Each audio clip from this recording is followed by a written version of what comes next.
All right, everybody, good morning to you once again. And of course, as you enter inside of this new hour, it is time for Exploring Buddhist Concepts.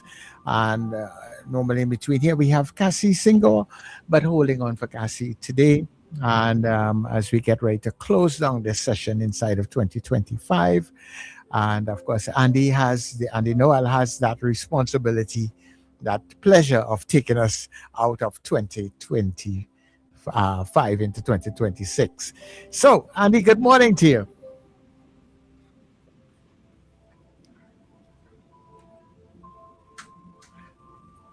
Okay, just for some reason I'm not hearing you.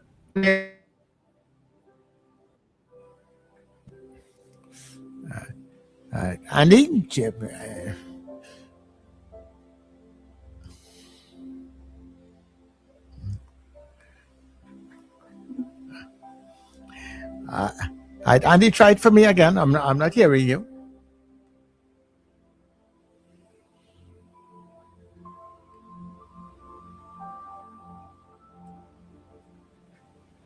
Andy seems to probably be having a little internet problem. Uh, so I let's see. Right, Andy, are you hearing me? I think he is. Yes, I'm hearing you. Can you hear me? I'm now getting you. I wasn't getting you before. Uh, Yes, but yeah, I'm starting to get you now. So good morning to you, Andy. How are you?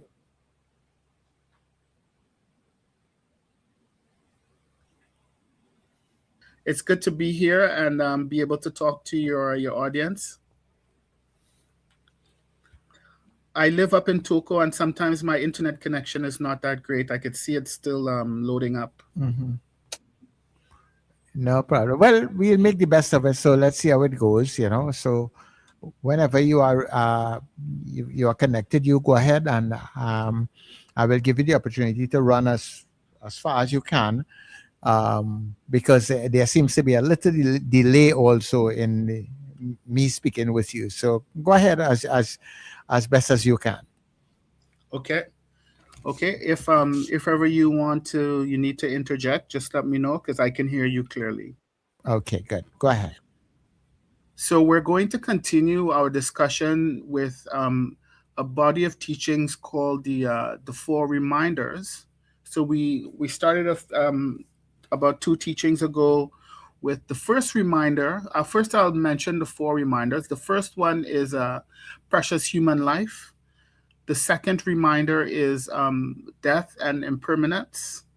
The third reminder is karma, cause and effect, which is what we'll do today. And then the fourth one is samsara, or the shortcomings of samsara. So, again, as I said, the first reminder is precious human life. So, when we did that, we talked about how fortunate it is to be born a human in a time where there's no war in our country here, and you have all your sense faculties working. You have intelligence. You're not deaf, you're not dumb, you're not mute, you're not blind. You could walk around and learn and do things to improve yourself, and there's teachings that are around. So that's what makes it a precious human life. So it's not just a human life, but it's precious because it has all these advantages and benefits in it.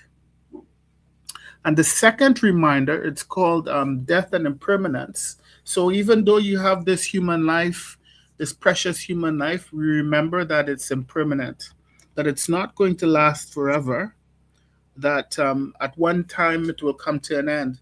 So we have to make the best use of it while we have it now. We can't, that saying, make hay while the sun is shining, or we have to make the best use of it now because it would not last forever. So that's the second reminder, impermanence. And then the third reminder, which is what we're going to do today, it's called karma, cause and effect. So there's always been lots of talk about karma and what it means and that kind of thing, and so I'll explain it a little bit today. Um, so karma means cause and effect, and I'll read the root text for it, which I'm going to elaborate on. The root text says, "Third, when death comes, I will be helpless. Because I create karma, I must abandon evil deeds and always devote my time to virtuous actions. Thinking this every day, I will examine myself." So that's the main root text. I'm just say it one more time. Third, when death comes, I will be helpless. Because I create karma, I must abandon evil deeds and always devote my time to virtuous actions. Thinking this every day, I will examine myself. So, so with karma, what we do realize is every action brings a result. So if you throw a little pebble in a pool of water, you can see the ripples. You can see the ripples go out to the edge of the water. Um, in the same way, our actions have a ripple effect. You know, if you shout at someone and make them angry, like they shout at somebody else and they shout at somebody else, and so on and so on, and all that comes from your little shouting. If someone's unhappy at home, they might take that unhappiness to work and make people there unhappy too. So what you do, it does have an effect. And so in terms of reflecting on karma, there are two important things to remember. The first one is negative actions, which should be abandoned. And the second one is virtuous or positive actions, which should be adopted. Um, so anything that happens into our life, it's because of past karma. It's not things don't happen just by accident. You know, the causes for what will happen in the future um, is the good or bad actions that we accumulate now, and the things that happen now is the good or bad actions that we accumulated in the past. So we should examine the benefits of positive actions and the benefits of negative actions. So negative actions, they bring harm to oneself and other. And so we say you should not think that a negative action is just a small thing and it wouldn't cause anything. One small spark of could burn down a whole forest or a whole building. So those small little actions, they start off small, but it could grow into a raging fire and burn down a whole building or a whole forest or burn down people, to burn down others. So we should try to overcome negative actions and stop them no matter how small they are. So we say that there are 10 negative actions which should be avoided, and I'll just mention them. The first one is taking life. So we should not take life, whether it's other sentient beings, other people, or other animals. And in the Buddhist tradition, we try not to kill cats and dogs and chickens. And we say that we wouldn't. I would never go fishing or hunting. And I think those animals have feelings. If you see a mother hen with her baby chicks, and you try to go and attack them, she would defend her chicks with her life, or a mother dog with her pups. They would they would defend their children. They have feelings, and so we say first thing is not to take life. Then the second one is taking what is not given. It's like stealing. You should not take what is not given. You should not steal. The third one is sexual misconduct. So that would mean, like, adultery or going after someone's partner or something like that. You shouldn't do that. Um, the Another one is lying. We shouldn't lie. It's better to speak the truth. Sowing discord, like trying to make conflict between people, um, we shouldn't do that. So these are the negative things that we shouldn't do. Another one is harsh speech. We should not use harsh speech towards others, like cursing them or telling them that they, I don't know, they're ugly or they're fat or they're stupid or that kind of thing. We should not, we should try not to use those kind of language or harsh speech towards people. Another one is worthless chatter. It's negative action. Some people, they just go talk on and on and on and on and on about nothing, just waste of time. Nothing good to say, nothing positive, nothing to make you think about something, just worthless chatter. Talking about, oh, I used to do this and I could do this and I could do that. Or another one is covetousness, the desire to possess someone else's property or wealth or something like that. You should not have that negative action. And then wishing harm to others. I know some people, like, they just wish bad thing happen to other people. So you should try to abandon those views or those kinds of actions. Or yeah.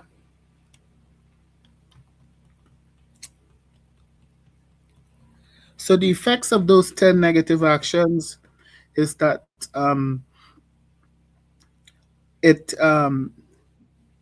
it perpetuates itself. If you start doing them,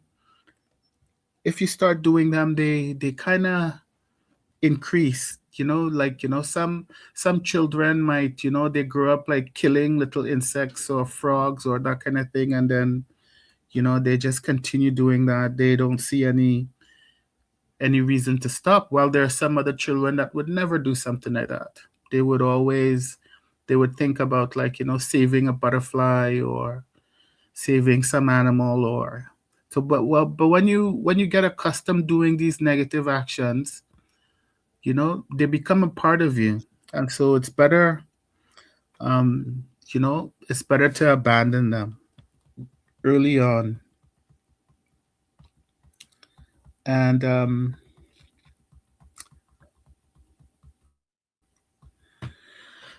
we also say that virtuous actions help oneself and others. um and here, when we say helping, it means to kind of, like, helping others, helping to relieve others suffering, helping them in some way, practicing generosity or speaking kind, or helping in some way. We say that, to have world peace would be good, but you can't start off with world peace.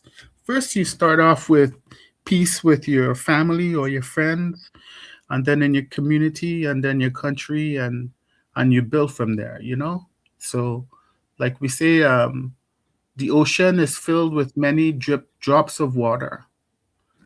So you can just add one drop into it, one drop of positive actions, and then another drop and another drop. Um, so so so in terms of virtuous actions that should be adopted, so it's kind of the opposite from the 10 negative actions. So you would renounce killing and protect the lives of living beings. That would be the first one. You would renounce taking what is not given, like stealing, and instead you would practice generosity. You would renounce sexual misconduct and then follow, be honest with your partner, and not do anything wrong, kind of thing. Renounce lying and instead practice speaking the truth.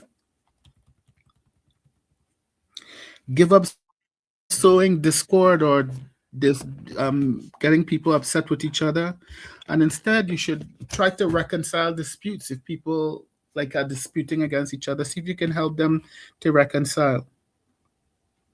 Abandon harsh words, and instead you should speak pleasantly.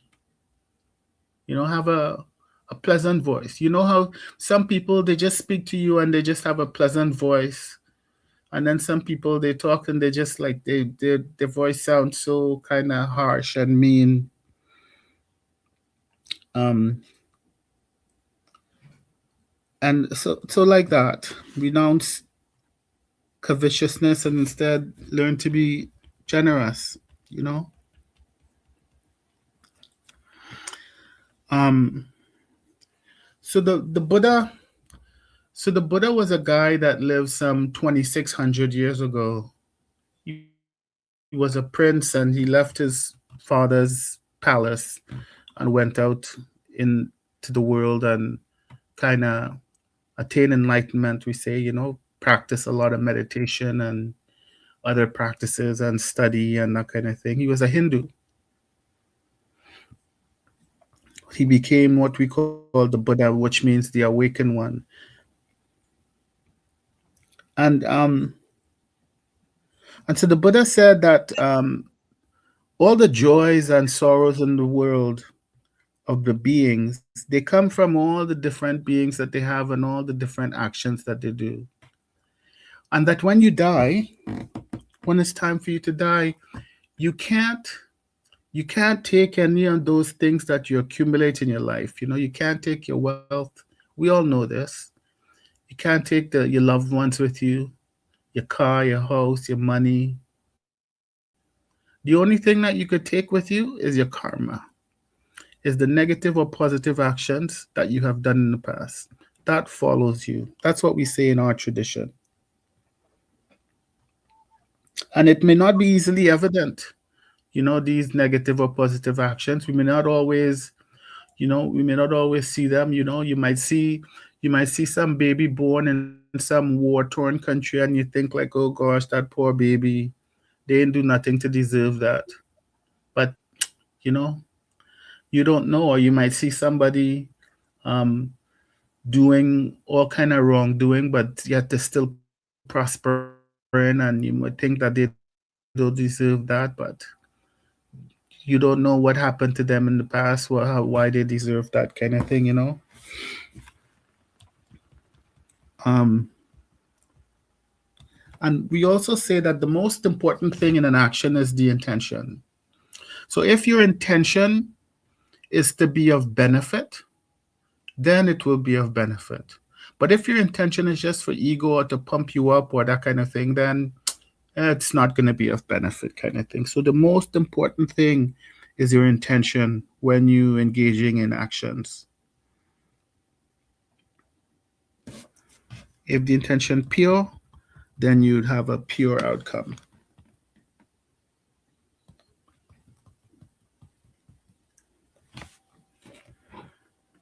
So we say that when you wake up in the morning, it is good to make aspirations for the day. Tell yourself, today I will try and abandon negative actions. Today I will try to speak the truth, or not lie, or not steal, or not talk harsh words to others, or not do any of those things that were mentioned before. Um, and then at night, when you're ready to go to bed, you could think back about any positive actions that you've done, and you could rejoice in that.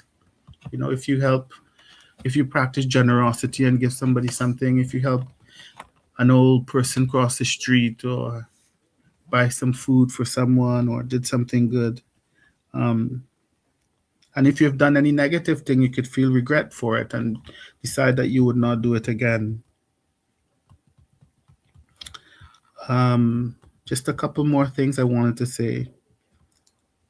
Um, so, so if you if you want to do a practice with practicing with karma, it's a contemplation. So what we do is we contemplate all positive all the positive actions that we could do and all the negative actions that we could do. And and then we decide on which ones we're going to pursue.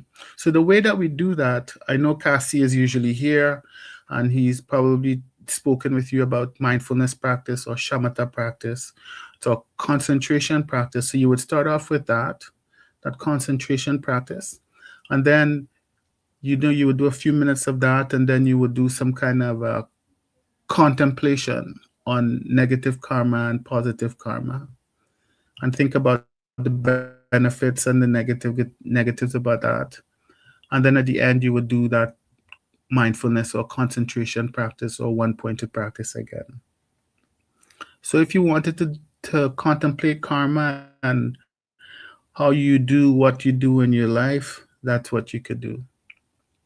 And I heard Sir Charles talking before about the Christmas holidays coming up or the holidays coming up, and about how you should enjoy some of that with your family and friends, and benefit from that and that kind of thing. And so, so during these holidays time coming up, it would be good to practice um, generosity and kindness and love towards your loved ones and even strangers.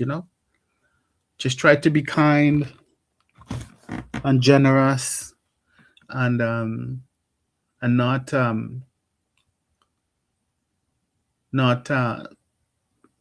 cause conflict with anybody or that kind of thing. So that's kind of mostly what I wanted to say for now. And so if I know Cassie's not here, but if Sir Charles has any questions or anybody else has any questions, I would be happy to respond. I know it's a lot of information.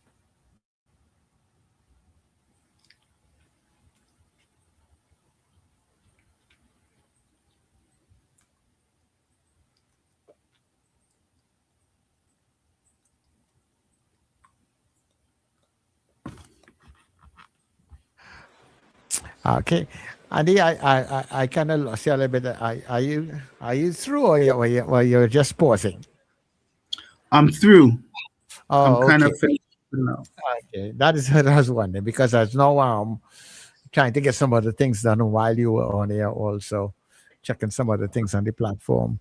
All right. So, well, basically, well, thank you very much, Andy, for sharing your thoughts with us all throughout the last day, I should say. And we look forward to the new year with exploring Buddhist concepts and all the persons who will be coming in to do different weeks. So, thank you very much. Okay, thank you. Thanks for having me. Have a good day. And likewise, you have a good one yourself.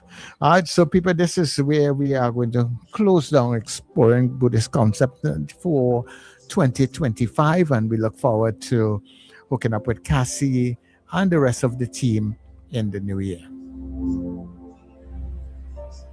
May I be filled with loving kindness. May I be well. May I be peaceful and at ease. May I be happy. May you be filled with loving kindness. May you be well. May you be peaceful and at ease. May you be happy. May we be filled with loving kindness. May we be well. May we be peaceful and at ease.